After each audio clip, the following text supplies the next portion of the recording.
ආදරයම පමණයි මගේ හිතේ තිබුණේ ජීවිතයම එහි සිර කර ගත වෙඩුණේ අඩුවක් දැනුණත් ආදරයෙන් පිරුණේ සුන්දර අනාගතයක්මයි මට පෙනුනේ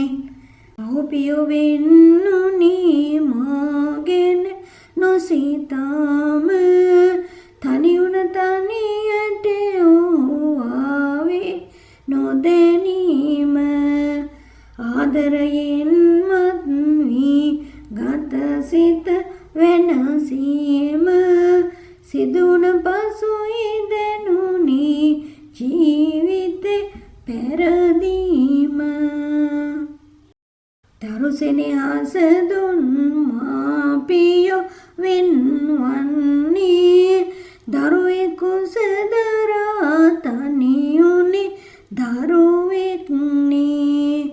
ළඟ සිටි අය දැන් නැහැ ඇය උමතුයිනේ